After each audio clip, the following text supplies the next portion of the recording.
अस्सलाम वालेकुम, क्या हाल चाल है हमारी यूट्यूब फैमिली। उम्मीद करती हूँ कि आप सब लोग ठीक होंगे अपने घरों में और अपनी फैमिली के साथ। ये देखिए जी, हमने गेहूं के आटे से और आलूओं से स्नैक्स बनाए हैं। इतने मज़ेदार ये स्नैक्स तैयार हुए थे, इसकी रेसिपी आपके साथ शेयर करते हैं कि आप कीमे के कबाब जो होते हैं, ठीक है, आलूओं के कबाब जो होते हैं, चिकन के कबाब जो होते हैं, उनको भूल जाएंगे इंशाल्लाह। इतने मज़े के ये स्नैक्स तैयार हुए थे, इतने मज़े का ये नाश्ता तैयार हुआ था। ये देखिए जी, इसमें जो चीज़ें डाली जाती हैं वो है आधा किलो आलू। आलू जो थे वो थोड़े बड़े साइज़ के थे, इसलिए मैंने जो है इनको छील के काट के तो फिर उबाला था, ठीक है। ये देखिए जी, थोड़ा सा पानी लिया है मैंने देसी के अंदर, इसके अंदर फिर मैंने डाले हैं छीले हुए और काटे हुए आलू, ठीक है। आलूओं के अंदर मैंने थोड़ा सा नमक ऐड किया है, आधा चम्मच, खाने वाला चम्मच, ठीक है। ये देखें जी, आधा खाने का चम्मच नमक डाल के मैंने इनको अच्छी तरह उबाल लिया है, ठीक है। इधर मैंने लिया है गेहूं का आटा, गंदम का आटा जो होता है प्योर वाला, ठीक है, वो लिया है तकरीबन 3 कप। इसको अच्छी तरह छान लिया है और इसके अंदर जो चीज़ें मैंने ऐड की हैं वो है, इसके अंदर भी मसाले डाले। एक आधी चम्मच टीस्पून जो था वो था दादर मिर्च का, 1 टीस्पून जो था पिसी हुई रेड चिली पाउडर और 1 टीस्पून जो था वो गरम मसाले का था, ठीक है। और इसके अंदर मैंने डाला है थोड़ा सा नमक, ठीक है। नमक जो है आपने तकरीबन कितना डालना है, तकरीबन 1 चम्मच ही खाने का आपने नमक डालना है, क्योंकि 3 कप जो आटा है ये। आप चाहें तो ये A1 आटा भी इस्तेमाल कर सकते हैं, लेकिन ये हमारे पास जो होता है गंदम का आटा जो होता है सही वाला वो था, यानी कि जो बाज़ार से नहीं हम ख़रीदते, हम घर में खुद जो चक्की से पिसवाते हैं वो वाला आटा है, ठीक है। इसको अच्छी तरह से जो है हमने मिक्स कर लेना है और इसके अंदर और चीज़ जाएगी, 3 खाने के चम्मच जाना है घी, ठीक है। आपके पास देसी घी है तो क्या ही बात है, लेकिन मेरे पास जो था वो डालडा घी था, मैं वही डालने लगी हूँ, ठीक है। 3 खाने के चम्मच वो डालना है। ऑयल है तो आप ऑयल इस्तेमाल कर सकते हैं, ठीक है। ये देखें जी, इसको अच्छी तरह हम मिक्स करेंगे। इतना आपने इसके अंदर ये घी को मिक्स करना है कि आटे की जो है एक मुट्ठी सी बनना शुरू हो जाए। जैसे हम समोसों की डो तैयार करते हैं, हम वैसे ही हमने इसकी डो तैयार करनी है, थोड़ी थोड़ी सख्त हो, ठीक है। इतनी बिल्कुल मुलायम नहीं हो, पतली नहीं हो, सख्त होनी चाहिए, ठीक है। ये देखिए, इस तरह की मुट्ठी बनना शुरू हो गई थी। आपने इस तरह के इसे गूंद लेना है, सही है। अगर घर में कुछ भी खाने को नहीं है और आपका दिल चाह रहा है कुछ चटपटा खाने को, तो आप घर में जो चीज़ें पड़ी हैं, आटा भी घर में पड़ा होता है, आलू भी होते हैं, इस तरह की चीज़ें घर में पड़ी होती है, आप इस मज़ेदार स्नैक्स जो एक नाश्ता तैयार कर सकते हैं। ये देखिए जी, मैंने इस तरह की डो तैयार कर ली है इसकी, सही है।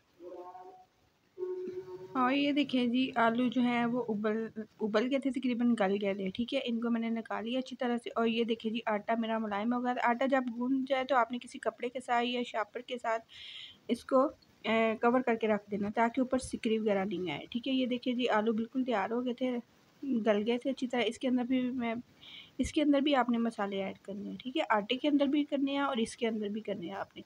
1 गरम मसाले का चम्मच था, टीस्पून था, 1 दालचीनी मिर्च का टीस्पून और 1 ही कुटी हुई रेड चिली पाउडर का टीस्पून चम्मच जो है वो मैंने डाला है। थोड़ी सी हल्दी है। इसमें एक मेन चीज़ जाती है, वो है चाट मसाला, ठीक है। वो अभी नहीं हमने डालना इसको। हम ये देखिए जी, मैं गिलास के साथ कर रही हूँ, आपके साथ मैशर है, कोई ऐसी चीज़ है जिसके साथ आप कर सकते हो तो आप कर लो, क्योंकि आलू बहुत गर्म थे, हाथों के साथ ये मैश नहीं होने थे, ठीक है। या तो फिर आप ठंडे कर लो। मुझे जल्दी थी क्योंकि गैस हमारी जो थी वो जाने वाली थी, तो मैंने जल्दी जल्दी इसको बनाया है, ठीक है। ये देखिए जी, आप ठंडे करके भी मैश कर सकते हो। इसके अंदर मैंने टमाटर और हरी मिर्चें डाली, 1 टमाटर और 3 हरी मिर्चें डाली। और ये है चाट मसाला। जो मेन चीज़ मैं कह रही थी ना, वो थी चाट मसाला। चाट मसाला आपने ज़रूर इसके अंदर डालना है, उसके साथ इसका फ्लेवर जो है वो बहुत अच्छा निकल के आएगा, ठीक है। ये देखिए जी, और ये देखिए, इधर मैंने आटे का छोटी सी लोई बना ली है, पेड़ा बना लिया, हम तो पेड़े बोलते हैं, तो ये बना लिया है थोड़ा सा, ठीक है, छोटा सा ले। तो इसकी अब मैं रोटी बनाऊंगी बेल के, ठीक है। मेरे पास इतना बड़ा बेलुआ नहीं था, चकना बेलुआ जो होता है, तो मैंने परात ले लिए, बड़ा बर्तन, आप ट्रे भी ले सकते हो। उसको उल्टा करके अच्छी तरह धो के साफ़ करके जो है आप वो इस्तेमाल कर सकते हो। उसी के ऊपर मैंने ये किया था। मैं घर में जो चीज़ें पड़ी होती है उसी से आपको कुकिंग करना सिखाती हूँ, कि आपको ज़्यादा मसला ना हो बाज़ार से बाकायदा चीज़ें ख़रीदने की कोई ज़रूरत नहीं। घर में जो चीज़ें पड़ी हैं उसी के साथ आप इतनी अच्छी कुकिंग कैसे कर सकते हो, ठीक है। ये देखिए मैंने जो है इसके ऊपर रोटी जो है वो अच्छी तरह जो है वो बेल ली है। गोल कर लें, जिस तरह की आपसे होती है कर लें, कोई मसला नहीं। और इसकी मोटाई देखें, आपने इतना मोटा इसको रखना है, ठीक है, रोटी को। सही है, इससे पत्ता आप कर सकते हो तो कर लो, लेकिन मेरे पास जो था ना वो परात जो थी वो छोटी थी, वो जितना हो सका मैंने उतना ही किया है, तो कोई मसला नहीं, आप इतना मोटा भी रख सकते हो। पक जाना है। ये बहुत अच्छी और यूनिक सी एक रेसिपी है जो मैं आपके साथ शेयर करने लगी हूँ, ठीक है। प्लीज़ घर में ज़रूर ट्राई कीजिएगा। ये देखिए जी, ये मैंने रोटी के ऊपर जो है जैसे हम आलू का पराठा बनाते हैं, ठीक है, वैसे हम लगाते हैं ना, ये वाला जो है आलू ऊपर प्रेस कर देना बिल्कुल हाथों के साथ। आप चाहो तो चम्मच के साथ करो, लेकिन मैं ज़्यादातर काम जो है वो अपने हाथों से ही करती हूँ। और हाथों से करें तो खाने में बरकत भी बहुत होती है और जायका भी, ठीक है। अब आपने इस तरह करके इसको अच्छी तरह से रोल बना लेना है इसका, ठीक है। एक रोल सा बना लेना आपने, ठीक है। ध्यान रखें कि टूटने नहीं पाए ये, ठीक है। और ये देखिए इस तरह आपने काटना है, 1-1 इंच का काट लें, 1.5 इंच का काट लें पीस, ठीक है। इस तरह आपने काटते जाना है सारा। काटने के बाद फिर जो है आपने ये देखिए सारा मसाला इसके अंदर है, एक प्लेट में रखते जाएं, सही है। सारा ये रोल जो है वो इसी तरह काट लिया आप। मेरी तकरीबन 3 कप में 3 रोटियां इस तरह की बनी थी और माशाल्लाह से बच्चों ने जो है वो पेट भर के स्नैक्स खाए थे, बहुत उन्हें मज़ेदार लगे। मैंने भी ये पहली दफ़ा ही रेसिपी ट्राई की है, आप भी ज़रूर कीजिएगा, इंशाल्लाह बहुत मज़े की बनती है। और ये देखिए फिर हाथों के साथ आपने इसको शेप दे लेनी है, ऐसे टिक्की सी छोटी सी बना लेनी है जैसे हम कबाब बनाते हैं, ठीक है। ये देखिए आपको अंदर इसके आलू नज़र आ रहे होंगे, इसकी सारी फीलिंग जो है वो आपको नज़र आ रही होगी, ठीक है। इस तरह आपने फिर इनको प्रेस करके जो हाथों के साथ दबा के तो आपने प्लेट में रखते जाना है, ठीक है। अब जो अगला स्टेप है वो ये है कि आपने आटा लेना है, वही वाला मैंने मैदा लिया था, ठीक है। आप चाहे तो मैदा ले लें, अगर नहीं है आपके घर में अवेलेबल तो आप वही आटा लेके उसकी लोई सी बना लेनी है। आप लोई कह रही हूँ, एक लेई सी बना लेनी है, ठीक है। एक पतला सा लिक्विड से फॉर्म में आटा कर लेना है आपने, ठीक है, जिसमें हम डिप करके तो इसको फ्राई कर सके, ठीक है। आप ऐसे फ्राई करोगे ना तो ये अंदर से आलू सारे निकल जाएंगे, ठीक है। ऐसे आपने बिल्कुल फ्राई नहीं करना है इसको। जो हमने बनाई है टिक्कियाँ सी, आपने इस तरह की एक लेई जो है वो तैयार करनी है, ठीक है।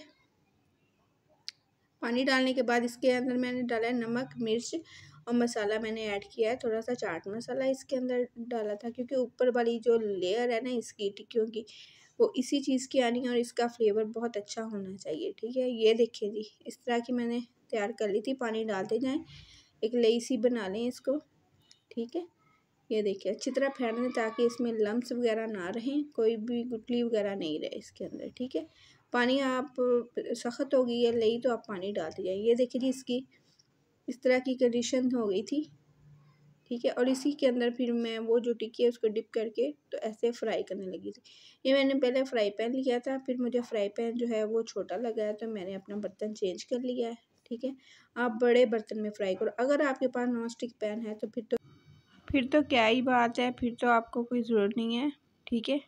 इसमें ना स्टील के बर्तन में बहुत जल्दी नीचे लग जाती है चीज़, ठीक है, जाके चिपक जाती है, ठीक है। आप इस तरह का या तो सिल्वर स्टील का इस्तेमाल करें या नॉन स्टिक के बर्तन में फ्राई करें या लोहे की कढ़ाई जो होती है उसमें भी फ्राई करें तो उसमें भी बहुत अच्छे तरह फ्राई हो जाता है। ये देखिए जी, मैं इनकी साइड चेंज करती जा रही थी, सही है। ये देखिए आपने इनको मीडियम लो आंच पे पकाना है। ये देखिए जी, मीडियम लो आंच थी इसकी, इससे ज़्यादा कम हो जाए तो क्या ही बात है। तो फिर इसलिए क्योंकि हमने जो है अंदर तक इनको गलाना, क्योंकि इनके अंदर जो है वो आटे की एक लेयर है जो बिल्कुल गलनी चाहिए अंदर, ठीक है। तो आपने तकरीबन 3-4 मिनट इनको फ्राई करना है अच्छी तरह से। ये देखिए जी, इसकी लुक कितनी ज़बरदस्त आई थी और इतने मज़े के बने थे ना कि बच्चों ने बहुत पसंद किए हैं, ठीक है। प्लीज़ लाइक करें। ओके जी, अल्लाह हाफिज़।